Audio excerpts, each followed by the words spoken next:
একাত্তরের লেবাসদারি, মনে হচ্ছে একাত্তর ওরাই জন্ম দিছে, আর না হয় একাত্তর ওগোই বাপদাদার সম্পত্তি।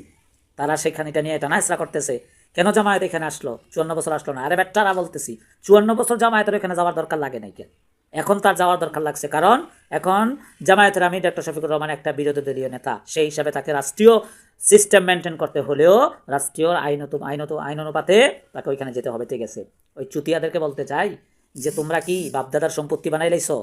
তোমরা কি বাংলাদেশটাকে তোমার বাপদাদার সম্পত্তি? তোরাই খালি দেশের বাংলাদেশের মানুষ, আর আমরা যারা জামাত করি তারা দেশের মানুষ না। তোরাই দেশের প্রতি ভালোবাসা, এত ভালোবাসা তোকে কই ছিল এতদিন? এত ভালোবাসা তোরা। আশা করি সবাই ভালো আছেন, আমিও ভালো আছি। মাহে রমজানে চাইছিলাম না কাউকে কিছু বলতে, কিন্তু আসলে বলতে হচ্ছে যে জামায়াতে আমির 21শে ফেব্রুয়ারি অর্থাৎ গতকালকে তিনি রাত্রে শহীদ মিনারে গেছেন শহীদদের জন্য দোয়া করতে। কিছু চুতিয়ারা, কিছু একাত্তর নামধারী, একাত্তরের লেবাসদারি, মনে হচ্ছে একাত্তর ওরাই জন্ম দিছে, আর না হয় একাত্তর ওগোই বাপদাদার সম্পত্তি।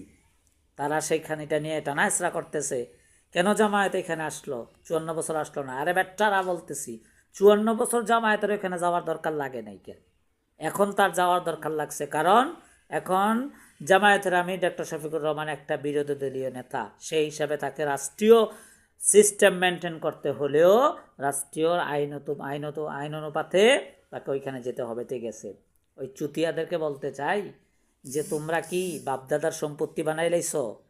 তোমরা কি বাংলাদেশটাকে তোমার বাপদাদার সম্পত্তি? তোরাই খালি দেশের বাংলাদেশের মানুষ, আর আমরা যারা জামাত করি তারা দেশের মানুষ না। তোরাই দেশের প্রতি ভালোবাসা, এত ভালোবাসা তোকে কই ছিল এতদিন?